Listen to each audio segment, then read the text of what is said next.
Now, if you're like me, you probably use the United States Postal Service a lot. If you're not in the United States, then maybe not. But if you are in the United States, you probably use the United States Postal Service. Or if you are not in the United States, maybe you bought something from the United States Postal Service. Maybe you bought something from me and I had it sent to you via USPS Service International. The problem is that the USPS is suffering right now. Can't let that happen. I personally cannot let that happen because I depend on their services. So I'm gonna do something about it, and I'm gonna do something about it in Affinity Photo with you right now. Let's go!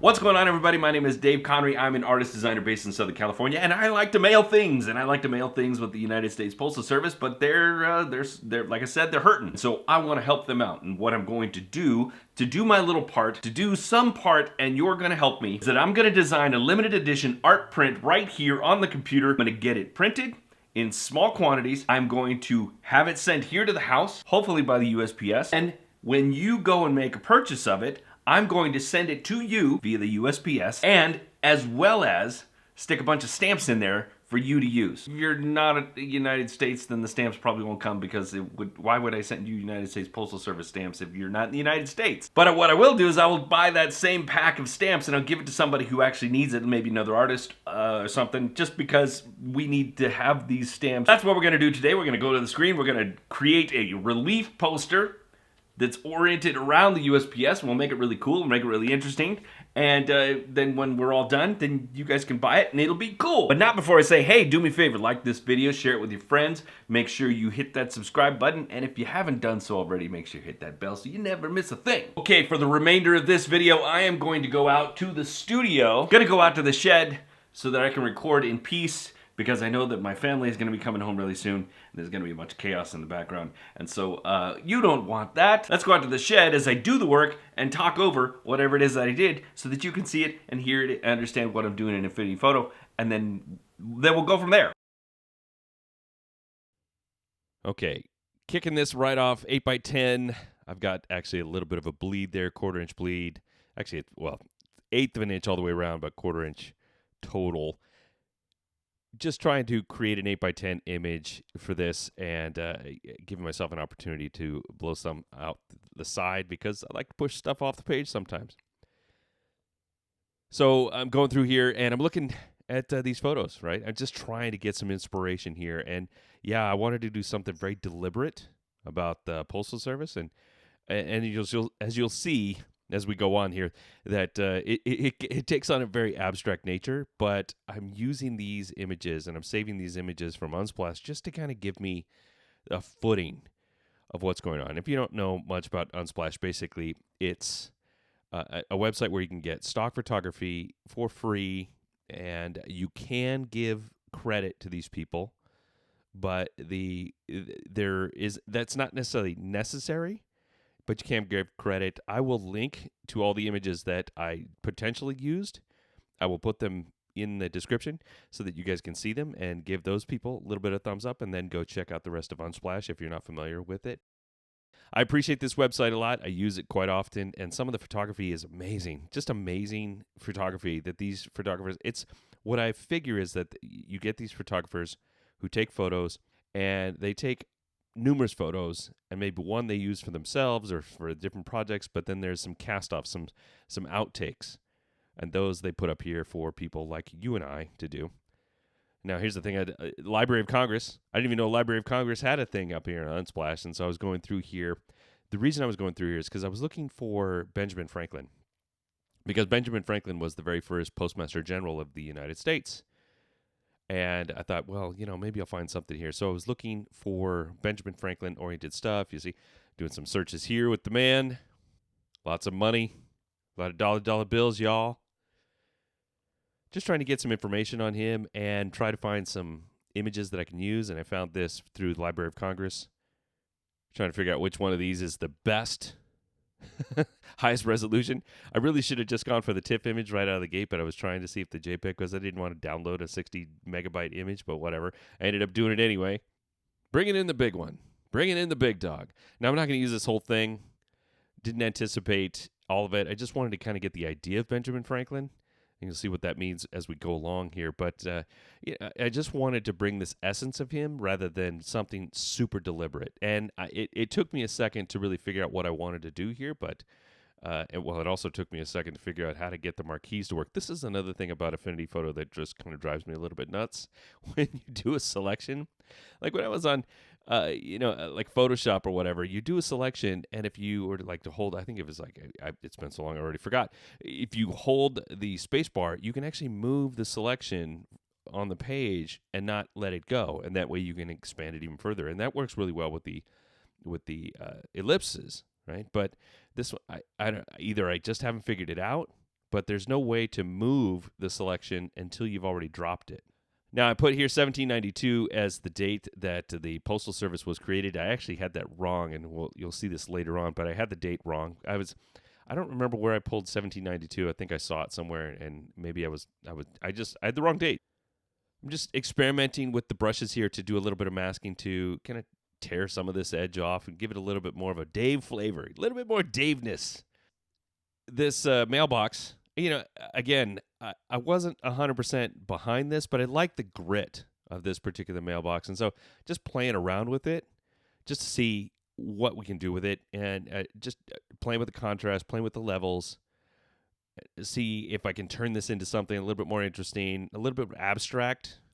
Now, first, what I did is I'd done a little selection around it. Like I was trying to do magic wand and get it. And obviously the edge didn't come out perfect. So now I'm going in there and I'm just masking or erasing around it just to, clean up that edge a little bit. I'm going to add some threshold to this.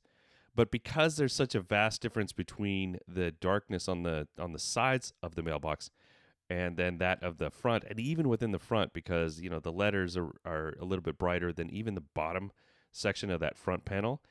So I'm playing with this, and I'm going to subtract, like I'm adjusting the threshold to the different versions of this. So I'm going to take the threshold off of the side, keep that, and then erase the front, and then drop a new threshold in, a new version, or rather a new layer, drop new threshold in there, pull the US out of there because that's like the most notable thing, and I want to make sure I get some good contrast there, that's not too dark or too light, and then come back in and readjust for the rest of that front panel. Now, just a little sidebar here is like my aesthetic is very much a mix of abstract nature oriented, rather work. Now, just a little sidebar here. My work is very abstract in nature.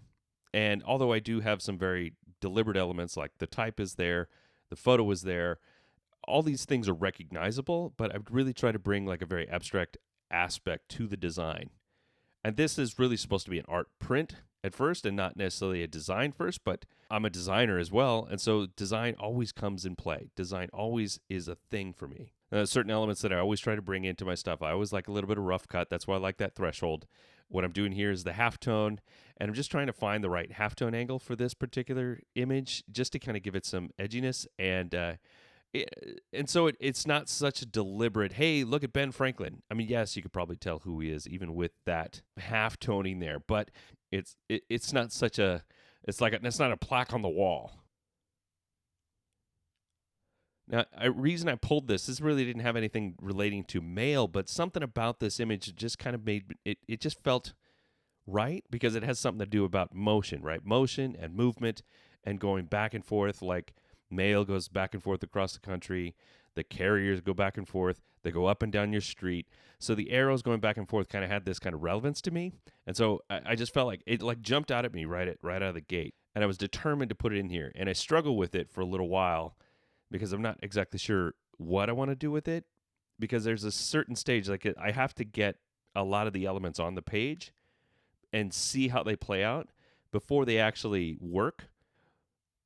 And then the spatial relationship of these arrows I think they had something to do with mailboxes, and I think it might not even be an American thing. It might actually be European, but it didn't really matter to me because I really just wanted to kind of bring the essence of these things in here. So I removed that mailbox. I just wasn't feeling it. And I feel like this is going to be, these arrows are definitely going to be more of a significant aspect to this work. So let's see how these play out. Just play with them a little bit. adjusting the opacity, changing the overlay, or rather the blending mode rather on each layer, just to kind of see what's going to work best. And this is when I really hit it. Like there was something about this, like okay, this felt good. This blending mode really like this is something I want to continue with.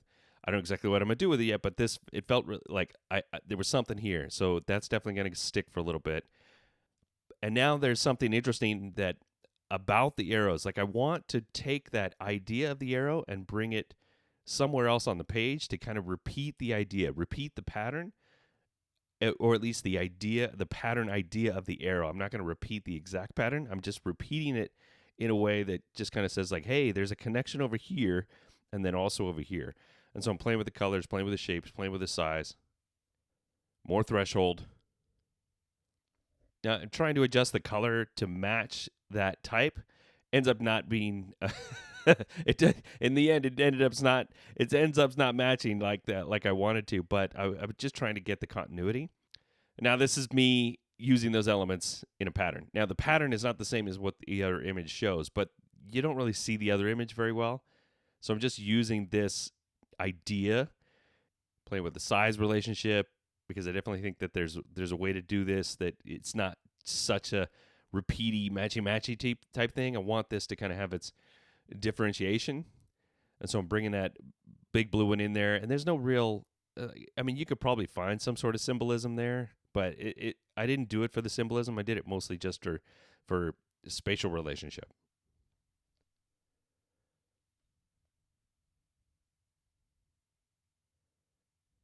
And then now I got to bring in some more geometric shapes, because if I don't do a design without some sort of random geometric shape, then I'm doing my job wrong. You'll find diamonds, squares, stars, some sort of geometric shape in all of my work. Circles definitely tend to be, the ones that are most pervasive. Those are basically straight two-dimensional lines. Again, these arrows, it confound me a little bit. I'm just like, can't quite figure it out what I'm doing here. I just feel like they need to be here somehow, but I haven't figured out how they fit yet. Now, I didn't want to carry over that same Fractor typeface. I wanted something a little bit more scripty. Commitment to deliver is a USPS standard, kind of their catchphrase. Like that's their motto, I guess you could say. Commitment to deliver.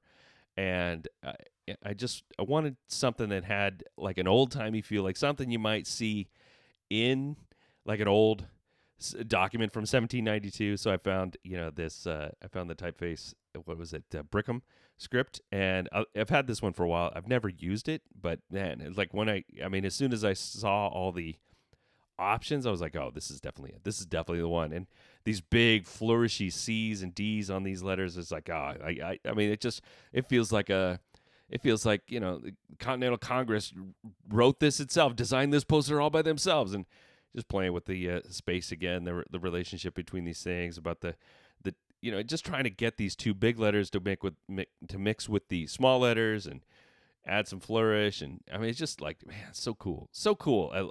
I I've never used that typeface before, but I'll probably be using it again, because it's just like, I was like, wow, that's so stoked. So here we go with the arrows again.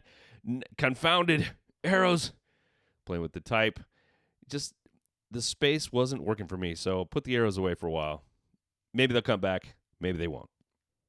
So now I didn't like how that halftone was working with the letters.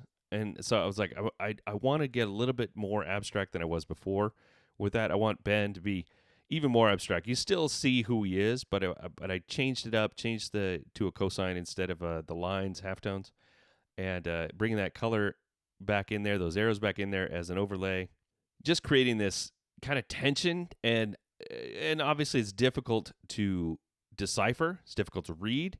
I'll add to that. I'll create something here that will make this a little bit more appealing here in a minute. This is what I mean. I duplicated those layers, and I'm pulling them in now. And I duplicated the type layer, and I'm bringing it back in as like kind of like a white drop shadow, almost like the letters, the blue letters were a knockout, and the white was left behind. It's not quite enough, and I will probably beef that up a little bit later, or I will beef it up a little bit later. I've already seen this video. I know what I did, but I'm going to beef it up here in a little bit. And then there's just something about this space here on the bottom left of the image. It just feels empty. It feels empty, doesn't feel connected, and I wanted to add something. So bringing a little bit of the spray paint flavor, that's kind of a thing I do with my regular art. I thought, well, if I'm going to do it with my regular art, I might as well bring it in with the digital art too. And so using the spray-oriented brushes to kind of create that idea. The risk here with a lot of this, or the risk here with this entire piece, is it not looking organic enough. It doesn't look painterly enough because it's all digital. Now, I've got a trick for that I'll show you in a little bit, but it's just something about this is just like, if I were to print it as is, it would just feel digital, and I don't want that. So again, the messing with the layers or messing with that type, I felt like it needed more. Right, as I said, I just want to play with this a little bit. So I tightened up that kerning really, really tight. Have them overlap each other, and because of the the blending mode that I'm choosing, you can kind of see it. You can see them pulling on top of each other like that and doubling each other up, and it just adds some interest. And there we go, making the knockout a little bit more substantial.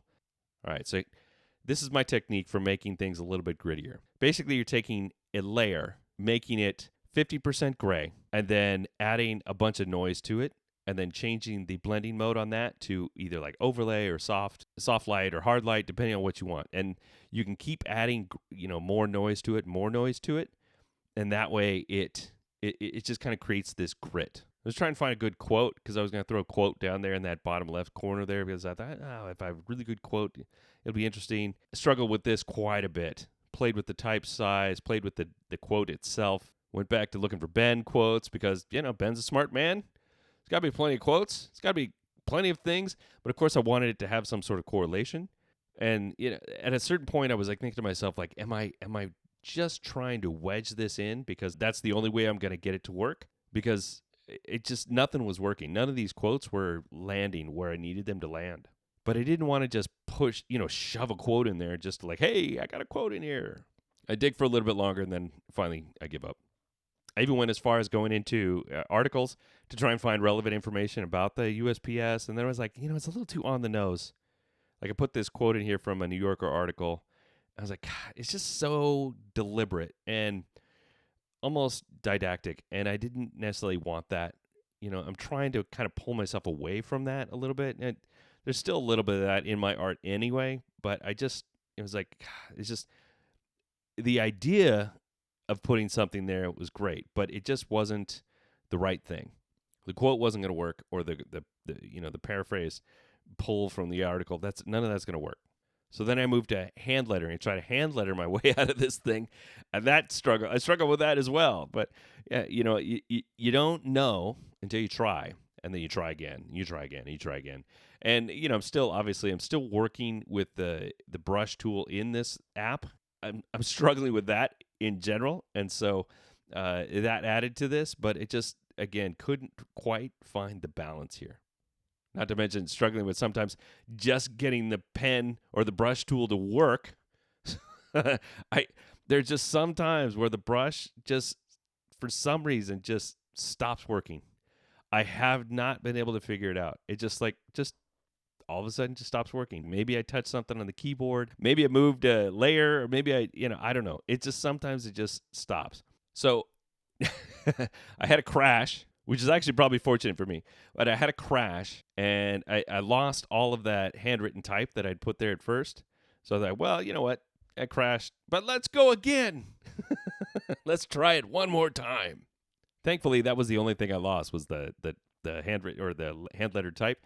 If I'd have lost anything else, I'd have been so upset. And I pulled the image out of there for a second just so I could see how the letters are laying out. I had this idea, kind of like, again, a little bit too didactic here about the fundamental element of the Republic, or to the Republic. Just like this, hey, why aren't you paying more attention to the post office, right? Do your job. So I was like, getting it out here. I was like, okay. I'll move it around, adjust it, get the space relationship again, and then eventually just decide to get rid of it all completely. honestly, looking at it where it's at right in this moment, it just I was like, man, almost that alone by itself would probably be pretty cool if I just leave it like that. It would have no correlation to anything. It would just be like, what does that even mean? But I don't know. It's kind of cool right there. But once you start to add the other elements, it's just like, nope, doesn't work anymore. So I bring back the elements in, and it's just like, nope. I'm trying to adjust it, trying to say, well, maybe if I change some warp and push it a little bit, and like, no, that's going to work. That's not going to work. That's not going to work. Definitely not going to work now. Just too busy, too much going on. Trying to maybe add a different color. This is where I was struggling with the brush. Is like, for some reason, the brush just, like, it would not take the paint no matter what I did. It would not take the paint. No matter. Again, it's probably just the file or the the art just say, no, Dave, it's not going to work. Just give up on it. Don't paint it. And then it's like, okay, you want to paint it so bad? Fine, paint it. But you're going to give up on it anyway. And finally toss it. And bring back the arrows. Toss the whole thing, bring back the arrows. And like, oh, now the arrows feel good. I just needed all these other elements first. I needed to really kind of go down a really big rabbit hole of useless work so that I could just bring the arrows back anyway. Oh, and then I changed I don't know when you saw it, but at some point I changed the type. I went up to change the 1792 to 1775. You may have missed that, but I caught it. Well, I'm catching it now. It's a good thing I didn't leave that there because somebody would have probably corrected me after I already had these printed. And now let's find a really good way to stylize my hand-lettered logo here, or my hand-lettered signature. It's got to look painterly. It's got to look artistic, and it's got to look like Dave. How many different times am I going to write my name in vastly different spaced letters with a grungy brush? How perfect does it need to be? How many times do I need to rotate it, move it, and nudge it, and twist it, and spin it? Lots of times. Lots of times. I just kerned my own hand-lettered name, folks. I just kerned my own hand-lettered name. Oh, that looks good. Until I move it again. But there you go. That's the look. That's what we're going with. Actually, full disclosure, I'm probably going to change this up some more. But there we go. That's what's going to be there. And pretty soon, it will be live. Well, that's it. That's the process. I hope you enjoyed that. Hope you got some value out of it, not just with the Affinity Photos side of it, but also some value out of the idea that, hey, we need to keep this organization alive so that I can continue to send you things less expensively than some of the other private companies, because if the USPS goes away, the cost of shipping everything is going to go through the roof. So we can't let that happen. So with your help, my help, we're going to do a little bit of business with them, kind of boost them up a little bit. At the same time, I'm also encouraging you folks that yes, if you bought one of these prints, you might get some stamps in the mail along with the poster and all that. But if you didn't order one, do me a favor, go buy some stamps. Go buy a booklet of stamps, buy a roll of stamps, go buy some stamps from the United States Postal Service, because that's what keeps them afloat. You want my prices to stay low and not charge extra on all the other things, then you need to do your part too. Just saying. Now there will be a link in the description for the pre-order of this print, because obviously I just made it and I haven't had it printed yet, but I am going to have it printed. I'm also going to have it printed local. I hope they ship it to me via USPS. No guarantees there, but I can request it. I'm going to have that printed. The pre-order for that is in the description. The link to the pre-order is in the description.